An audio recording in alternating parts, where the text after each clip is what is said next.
മക്കളെ, നീറ്റ് എക്സാമിൻ്റെ റിസൾട്ട് ആയിട്ടില്ല. നമ്മളെല്ലാവരും എക്സാം എഴുതി കഴിഞ്ഞ് കുറേ പേരൊക്കെ അതിൻ്റെ ഹാങ് ഓവർ തീർത്ത് തന്നെ ഈ കഴിഞ്ഞ ദിവസങ്ങളൊക്കെ ആയിട്ട് കുറേ പേര് റൂമിനുള്ളിൽ മാത്രം അടച്ചിട്ടിരുന്ന ആളുകളുണ്ട്.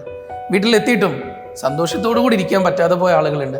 ഇപ്പോഴും കീ നോക്കാതെ മനസ്സിനുള്ളിൽ ആ എക്സാമിനേഷൻ ഹോളിൽ നിന്ന് എനിക്ക് വേണ്ടതുപോലെ പെർഫോം ചെയ്യാൻ പറ്റിയില്ലല്ലോ എന്ന് ആലോചിച്ചിട്ട് വിഷമിക്കുന്ന ഒരു കൂട്ടം കുട്ടികളുണ്ട്. അതിനൊക്കെ ഇടയിൽ എരുതിയിൽ എണ്ണ ഒഴിക്കുക എന്ന് പറഞ്ഞതുപോലെ കുറേ ഡിസ്കഷൻസ് വീട്ടിൽ നടക്കുന്നുണ്ട്. ഇനി എന്തായാലും അവളെ എൻട്രൻസിനൊന്നും വിടാൻ പോകുന്നില്ല, കിട്ടുന്നതിന് എന്തിനാണെന്ന് വെച്ചാൽ അതിന് ചേർന്നാൽ മതി. ഇനി വീണ്ടും പോയിട്ട് ഉള്ള കാശ് മൊത്തം കൊടുക്കാൻ നിൽക്കുക, എന്താണോ കിട്ടുന്നത് അതിന് പോയാൽ മതി. അല്ലെങ്കിൽ ചില ആളുകൾ പറയുണ്ടാവും, എന്നെ കെട്ടിച്ചയക്കാനായിട്ടുണ്ട്, എനിക്ക് കല്യാണവും കാര്യം എന്ന് പറഞ്ഞിട്ട് നീങ്ങിയാൽ മതി, ഇതൊന്നും എനിക്ക് പറഞ്ഞ പണിയല്ല.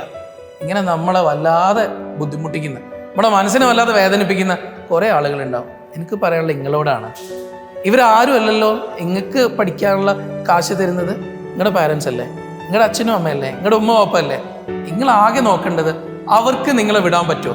ഇനി അതല്ല, നിങ്ങൾ പഠിച്ചിട്ട് നല്ലൊരു മാർക്ക് വാങ്ങിയിട്ടുണ്ടെങ്കിൽ ഏത് ഇൻസ്റ്റിറ്റ്യൂട്ടിൽ നിങ്ങൾക്ക് സ്കോളർഷിപ്പോടുകൂടെ പഠിക്കാൻ പറ്റും.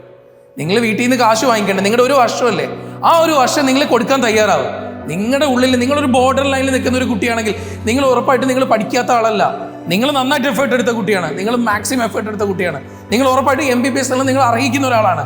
ആ എക്സാമിനേഷൻ ഹോളിൽ ആ സിറ്റുവേഷനെ ഓവർകം ചെയ്യാൻ പറ്റാതെ പോയത് കൊണ്ട് മാത്രം ബോർഡർ ലൈനിൽ നിങ്ങളുടെ ഈ വർഷത്തെ MBBS അവസരം നഷ്ടപ്പെട്ടു പോയ കുട്ടികളായിരിക്കും. നിങ്ങൾ ആലോചിച്ച് നിൽക്കാനില്ല, പഠിക്കാൻ തുടങ്ങുക, പ്രിപ്പയർ ചെയ്ത് തുടങ്ങുക. ആരെയും നിങ്ങൾ നോക്കണ്ട, അടുത്ത വർഷത്തെ ലിസ്റ്റിൽ നിങ്ങൾ ഏറ്റവും ടോപ്പറായിട്ടുണ്ടാവും. ആ റിസൾട്ടിനെ കുറിച്ചും നിങ്ങൾ എത്തിപ്പെടാൻ പോകുന്ന കോളേജിനെ കുറിച്ചും മാത്രം ആലോചിക്കുക. ഇനി അതല്ല, നിങ്ങൾ കുറച്ചൊരു ബോർഡർ ലൈനിൽ എത്തി, നിങ്ങൾ ജസ്റ്റ് കയറിപ്പോകുന്ന രീതിയിലായി നിങ്ങൾക്ക് കിട്ടുന്നത് ഏറ്റവും താഴെയുള്ളൊരു മെഡിക്കൽ കോളേജ് ആയിരിക്കും. അവിടെ നല്ല പേഷ്യൻസ് ഉണ്ടാവില്ല.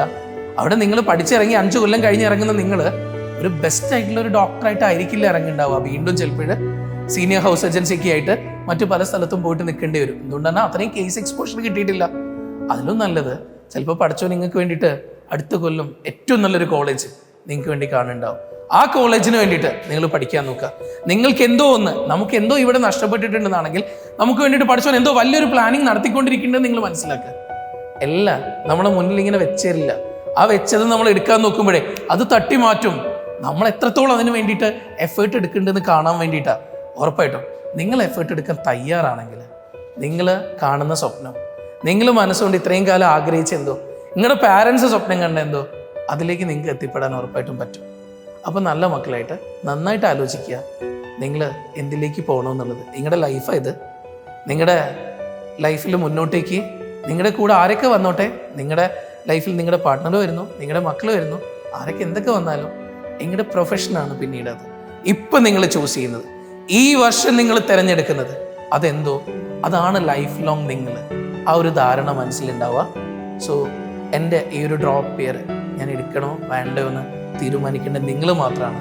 അതിൻ്റെ ഒപ്പം നിങ്ങളെ സപ്പോർട്ട് ചെയ്യാൻ നിങ്ങളുടെ പാരൻസും ഉണ്ടാവണം. ഉറപ്പായിട്ടും നല്ല റിസൾട്ട് ഉണ്ടാവട്ടെ മക്കൾക്ക്. JPCയിലേക്ക് റിപ്പീറ്റ് ചെയ്യാൻ ആഗ്രഹിക്കുന്ന കുട്ടികൾക്ക് ഉറപ്പായിട്ടും വരാം.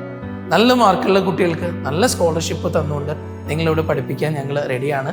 ഇനി നിങ്ങൾ ബോർഡർ ലൈനിൽ വിട്ടുപോയ കുട്ടികളാണെങ്കിൽ ഒരു ഫീസും ഇല്ലാതെ നിങ്ങളെ പഠിപ്പിക്കാനും ഇൻസ്റ്റിറ്റ്യൂട്ട് റെഡിയാണ്. അപ്പോൾ മക്കൾ മടിക്കണ്ട. ഈ കഴിഞ്ഞ വർഷങ്ങളിൽ 5 വർഷങ്ങളിൽ കേരളത്തിൽ ശതമാനക്കണക്കിന് നമ്പർ 1 റിസൾട്ടുമായിട്ട് JPC മുന്നോട്ടേക്ക് തന്നെയാണ് പോയിക്കൊണ്ടിരിക്കുന്നത്. ഇവിടെ കുറഞ്ഞ കുട്ടികളെയുള്ളൂ. ആ കുറഞ്ഞ കുട്ടികളിൽ ഏറ്റവും നല്ല റിസൾട്ട് ഉണ്ടാക്കിയെടുക്കാൻ ഞങ്ങൾക്ക് സാധിക്കുന്നുണ്ടെന്നാണെങ്കിൽ അതിവിടെ വരുന്ന ഓരോ കുട്ടീൻ്റെയും വിജയം തന്നെയാണ്, ഓരോ മക്കളുടെ എഫേർട്ടാണ്.